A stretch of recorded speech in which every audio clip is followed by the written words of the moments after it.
दोस्तों, हमारे मोदी जी नारा देने में एक्सपर्ट हैं। मतलब जिस तरह के नारे पीएम मोदी गढ़ते हैं और जिस तरह से वो लोगों के बीच जाते हैं, उनका इम्पैक्ट बहुत ज़बरदस्त होता है। लेकिन इस बार हो गया उल्टा। दोस्तों, बीजेपी का एक नारा, मोदी जी का एक नारा उनकी खुद की पार्टी के गले की फांस बन गया है। बीजेपी की स्थिति ऐसी है कि अब उसके समझ नहीं आ रहा कि इस नारे का करें क्या, क्योंकि खुद उसके अपने, जी हाँ, एनडीए का जो हिस्सा है, वो लोग ऑन एयर, ऑन रिकॉर्ड ये बात स्वीकार कर रहे हैं कि बीजेपी की राह आसान नहीं है। और दोस्तों, ये आवाज आई एक ऐसे लीडर की तरफ से जिसकी बोली हुई बात आप कतई दरकिनार नहीं कर सकते। छगन भुजबल महाराष्ट्र के बड़ा ओबीसी चेहरा हैं। इस वक्त अजित पवार गुट के हिस्से से महाराष्ट्र सरकार में मंत्री भी हैं। दोस्तों, छगन भुजबल एक बहुत ही बड़े कद्दावर और उन नेताओं में से हैं जो मतलब फील्ड की नब्ज टटोलते हैं। ऐसे हवा हवाई ट्विटर वाले नेता नहीं है छगन भुजबल। छगन भुजबल ने एनडीटीवी को इंटरव्यू दिया है जिसमें जो बातें उन्होंने बोली हैं वो बीजेपी की हालत खराब कर सकती हैं। ये तो आप जानते ही हैं दोस्तों कि उत्तर प्रदेश के बाद जो सबसे महत्वपूर्ण राज्य बीजेपी के लिए महाराष्ट्र है, इसीलिए इतनी तोड़फोड़ महाराष्ट्र में की गई। शरद पवार की पार्टी एनसीपी तोड़कर अजित पवार ने अपनी अलग पार्टी बना ली और उसके बाद बीजेपी ने उनको डिप्टी सीएम बना दिया। एकनाथ शिंदे ने अपनी बाला साहब की पार्टी तोड़कर सिंबल भी ले लिया और सरकार में मुख्यमंत्री भी बन गए। लेकिन क्या इतना सब कुछ करने के बावजूद भी महाराष्ट्र की 48 सीटों में बीजेपी को नुकसान हो रहा है? और उसकी वजह मोदी जी का 400 पार वाला नारा है। ये सवाल उठने लगे हैं छगन भुजबल की इस बात सुनकर।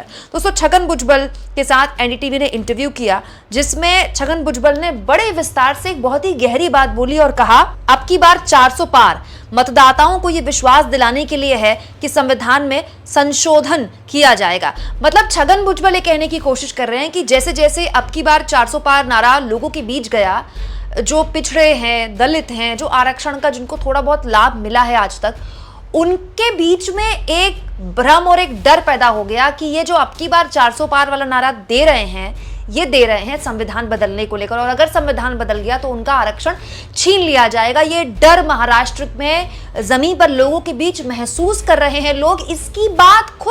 इसका जिक्र खुद बकायदा छगन भुजबल कह रहे हैं। यही नहीं, छगन भुजबल ये भी कह रहे हैं कि बीजेपी की राह यहां आसान नहीं होने वाली है। महाराष्ट्र में बीजेपी की राह आसान नहीं होने वाली है।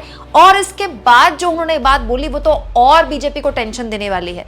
दोस्तों, बीजेपी को टेंशन देते हुए खुद उनकी सरकार के मंत्री, एनडीए का हिस्सा छगन भुजबल कह रहे हैं कि उद्धव ठाकरे के लिए सहानुभूति की लहर है महाराष्ट्र में, और होनी बनती भी है। दोस्तों, उद्धव ठाकरे के पिता बाला साहब ठाकरे ने अपने जिंदा रहते पब्लिक के आगे अपनी पार्टी अपने बेटे को सौंपी थी। ऐसा नहीं है कि उनके जाने के बाद उनके बेटे ने पार्टी संभाली।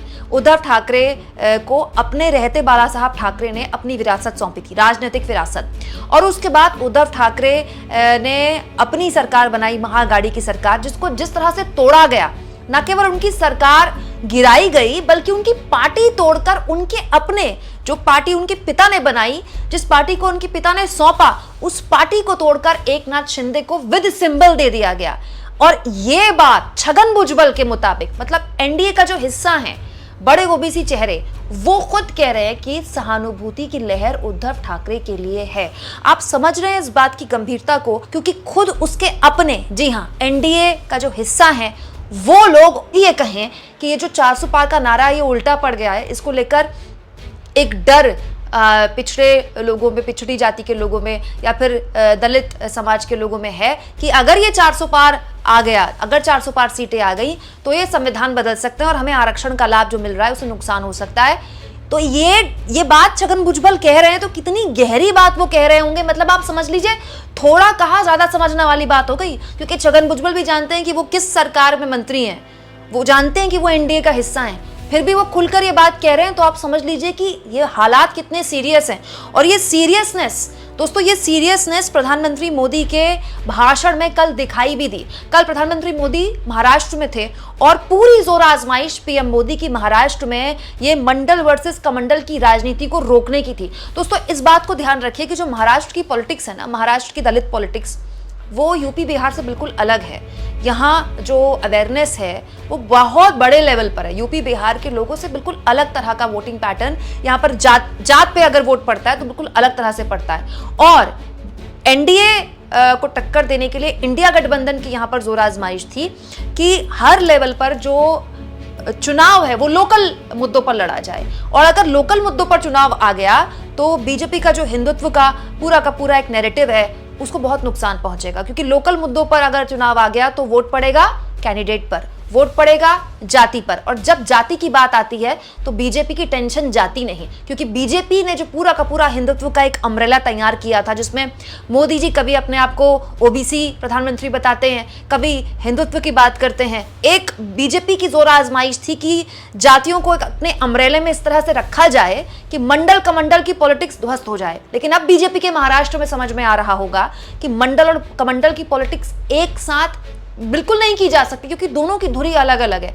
और यही बात छगन भुजबल की इस बात में बिल्कुल शोकेस होती है। दोस्तों सवाल ये कि क्या बीजेपी के पार्टनर्स, महाराष्ट्र में बीजेपी के पार्टनर्स, अभी पहला जो महाराष्ट्र में दूसरे चरण का मतदान हुआ है वहां पर पहली बार वोट पड़े थे 8 सीटों पे, जो दूसरे चरण का मतदान है उसमें महाराष्ट्र की 8 सीटों पर वोट पड़े थे।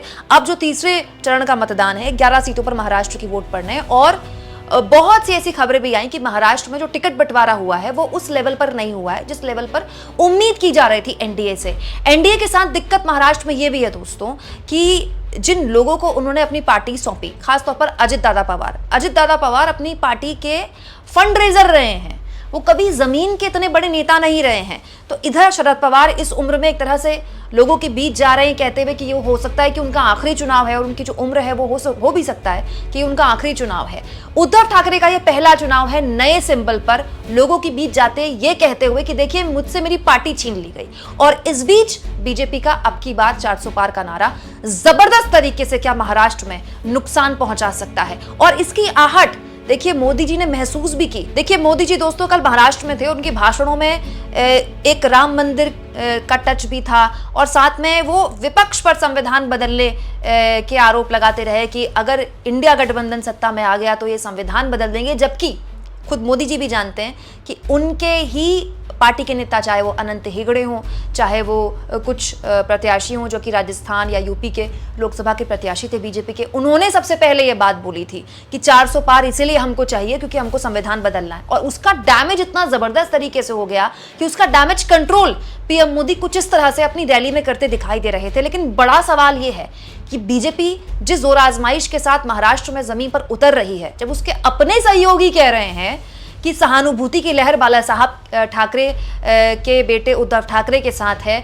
400 पार का नारा लोगों के बीच में खौफ पैदा कर रहा है, और राह आसान नहीं है एनडीए की, ये साफ तौर पर जब उनके अपने कह रहे हैं तो फिर हर लिहाज से ये मोदी जी के लिए और बीजेपी के लिए मुश्किल हो सकती है। क्यों?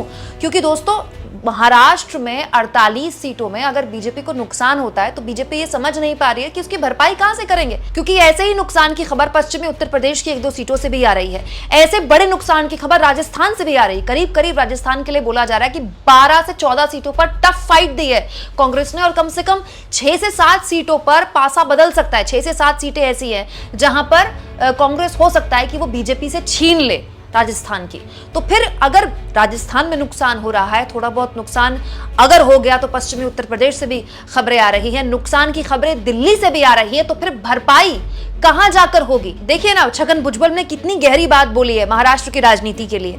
मेरे लिए भी दुखद है कि जो लोग इतने सालों तक एक ही घर में एक साथ रहते थे, मतलब अजित दादा पवार और शरद पवार, जो हो रहा है वो कुछ ऐसा है जो कई लोगों को पसंद नहीं आ रहा है। मतलब छगन भुजबल ये कह रहे हैं कि लोगों को ये सब पसंद नहीं आया जो हो रहा है। गलती किसकी है ये अलग बात है, लेकिन अगर ऐसा नहीं होता तो बहुत अच्छा होता। मतलब ये जो बंटवारा हुआ 2 पार्टियों का, ये ना होता तो अच्छा होता, लेकिन ये लोगों के बीच ठीक मैसेज नहीं जा रहा है।